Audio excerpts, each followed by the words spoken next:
नमस्ते। ल अब 2 को बी गर्छौं हामी। यो गर्नको लागि हैन के गर्ने भने पहिले यहाँबाट हिसाब सुरु गर्ने। यसमा दिएको हैन, यसमा बहुपदीमा x क्यूब छ हैन, त्यसपछि x स्क्वायर हुनुपर्ने त्यो चाहिँ छैन हैन। त्यसपछि x ठीक छ, त्यसपछि यो 10 हैन अचर छ, यो पनि ठीक छ।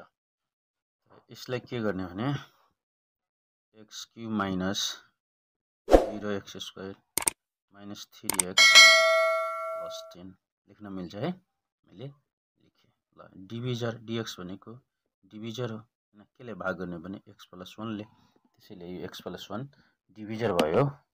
यसलाई x + 1 लाई हैन डिभिजरलाई x - k सँग तुलना गर्नु पर्यो। x + 1 लाई x - k सँग तुलना गर्दा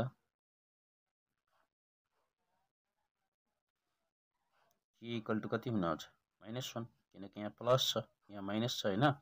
त्यसैले के हुन्छ भने -1 k = -1 भयो। अब दिएको बहुपदीलाई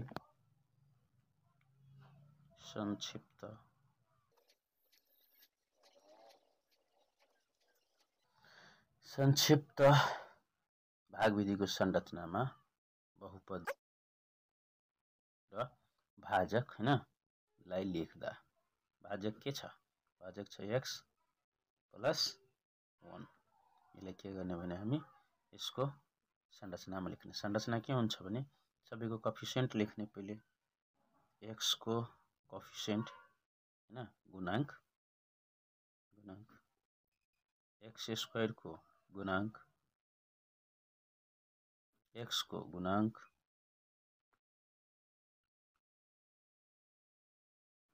लेखिएन x को गुणांक, त्यसपछि अचर x क्यूब को गुणांक कति छ 1।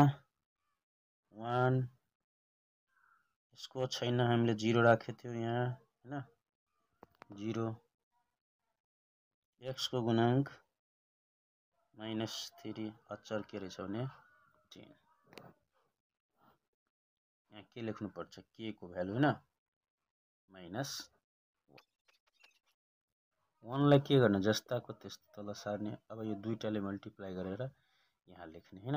यसको 1 र -1 लाई मल्टिप्लाई गर्यो भने -1 र 0 जोड्यो भने -1, फेरि यो -1 लाई यो -1 ले गुणा गर्यो भने +1, -3 छ +1 हैन के बच्यो -2। -2 र -1 लाई मल्टिप्लाई गर्यो भने +2 हुन्छ 2। यो दुईटा जोडेर 12। यो के आयो शेष आयो हैन। यो भनेपछि x स्क्वायर के भयो भागफलको या x क्यूब थियो हैन। त भागफलमा हामीले के गर्ने भने घातांक 1 कम गरेर लेख्ने हो। त्यसैले x क्यूब को x स्क्वायर भयो। यहाँ x स्क्वायर छ त के हुन्छ x हुन्छ। यहाँ के रह्यो qx पर्सेन्ट कति आयो भागफल x स्क्वायर - x - 2 हैन। र rx रिमाइन्डर भनेको शेष कति आयो भने यो 12 हैन, शेष 12 भयो। 12 के भयो भने यसको अनुसार